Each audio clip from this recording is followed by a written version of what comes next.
এত সুন্দর কাঁচা আম দেখলে আচার না বানিয়ে কি থাকা যায় বলুন তো বন্ধুরা। আমের সিজন ফুরিয়ে যাওয়ার আগে কাঁচা আমের সিজন ফুরিয়ে যাওয়ার আগেই তাই বানিয়ে নিচ্ছি মজাদার আচার। আসসালামু আলাইকুম। আজ আবার আপনাদের মাঝে নিয়ে আসলাম নতুন একটি ভিডিও।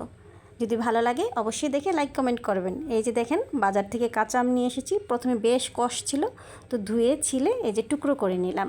এর কিছুটা দিয়ে আমি কাশ্মীরি আচার বানাবো আর কিছুটা দিয়ে আমের ঝুরি আচার বানাবো। তো কাশ্মীরি আচারের জন্য আমটাকে আমি ফালি ফালি করে কেটে লবণ পানিতে ভিজিয়ে দিলাম। সাধারণত কাশ্মীরি আচারের জন্য সবাই চুনের পানিতে আমটা ভিজায়, আমি চুনের পানিতে না ভিজে শুধু লবণ পানিতে ভিজিয়ে রাখলাম। আর আমি একদিন এটা শুকাতেও দেব না, লবণ পানি থেকে তুলে জাস্ট একটা নিট কাপড়ের উপরে রাখলাম।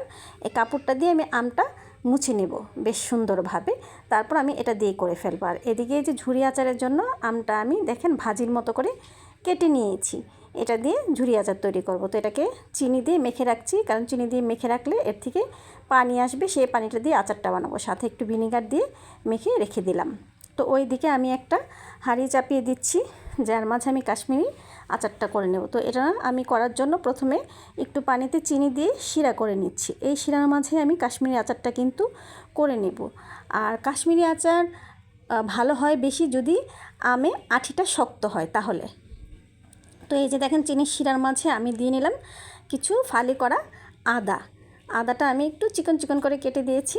আপনারাও চেষ্টা করবেন চিকন চিকন করে কেটে দেওয়ার জন্য।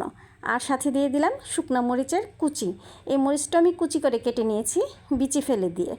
তো যাই হোক, এই যে দেখেন এটা এখন বেশ ভালোভাবে যখন একটু বলক ছাড়লো আর চিনিটা গলে গেল, তার মাঝে এখন আমি কেটে রাখা আমগুলো দিয়ে দেব, যেটা কাশ্মীরি আচারের জন্য আমি করে রেখেছি সেটা।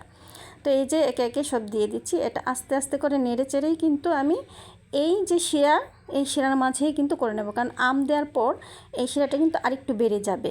আমের যে একটা টক, সেই টকটা ছাড়লে কিন্তু একটু পানি বের হয়, সেই পানিতে আমটা কিন্তু বেশ ভালোভাবে সিদ্ধ হয়ে যাবে, আপনারা দেখতে পারবেন। আর এই নাড়াচাড়ার মাঝখানে দেখবেন আমের কালার পরিবর্তন হতে থাকে, আমটা স্বচ্ছ হতে থাকে, অনেকটা আয়নার মতো আর কি স্বচ্ছ হতে থাকে।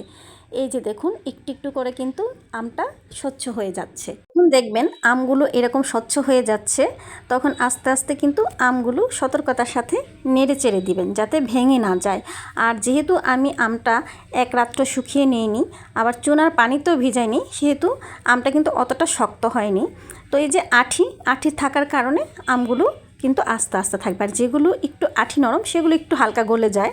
তো এই জন্য আপনারা সবসময় চেষ্টা করবেন কাশ্মীরি আচার দেওয়ার সময় যাতে আমের আঠি শক্ত থাকে।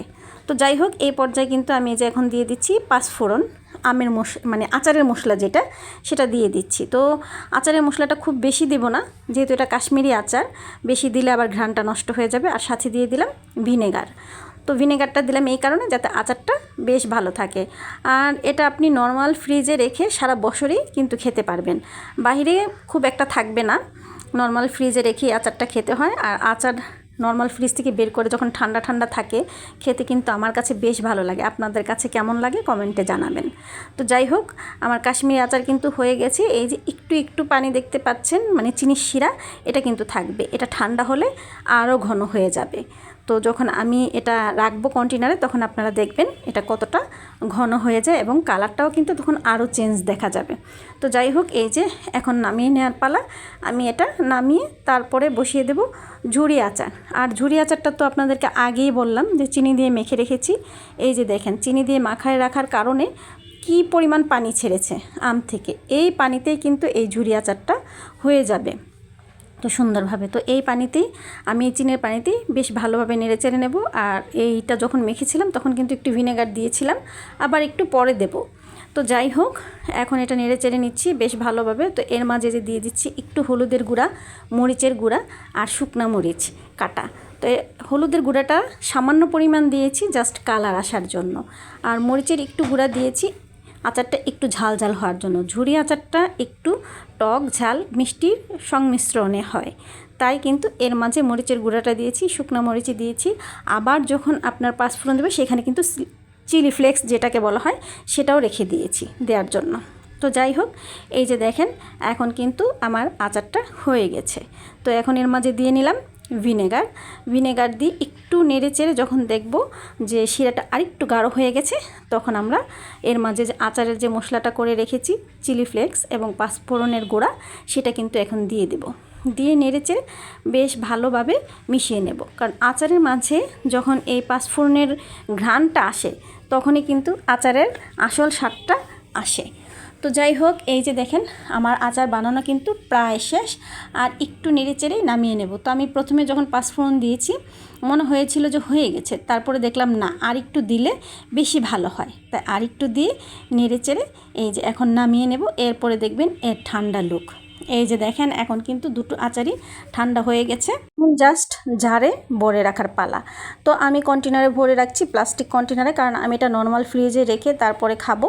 সেই জন্য আপনারা যারা চান যে একটু বাইরে রেখে হালকা রোদ্রে দিয়ে খাবেন, তারা অবশ্যই কাচের বয়ামে রাখবেন। কাচের বয়ামে আচার বেশি ভালো থাকে। তো আমি নর্মাল ফ্রিজে রাখবো দেখে আমি আর কাচের বয়ামে রাখলাম না। এই যে দেখেন হয়ে গেল আমার এক ঝাড় কাশ্মীরি আচার। তো ওই যে আরও কিন্তু আমার হাঁড়িতে আছে। যাই হোক, এখন হচ্ছে আমার ঝুরি আচারটা আবার বক্সে ভরার পালা। তো এই যে দেখেন ঝুরি আচারটা ঠান্ডা হওয়ার পর কিন্তু একদম ঝরঝরে ভাব হয়ে গেছে। এখন কিন্তু ওই যে ভিজা ভিজা ভাবটা একদম নেই। এই ঝুরি আচারটা আপনি বানিয়ে রাখার পরে দেখবেন যখন ঠান্ডা হয় এটা একটা ঝরঝরা ভাব চলে আসে আচারের মাঝে। আর এই আচারটা খেতে কিন্তু হেভি, একবার বানিয়ে খাবেন বাড়িতে, অবশ্যই দেখবেন যে ভালো লাগে। আর এতই ভালো লাগে যে আপনাকে বারবার ইচ্ছে করবে বানিয়ে খেতে। তো আপনারা সবাই সুস্থ থাকবেন, ভালো থাকবেন, আমার জন্য দোয়া করবেন। আজকের মতো এখানেই বিদায় নিচ্ছি। আল্লাহ হাফেজ।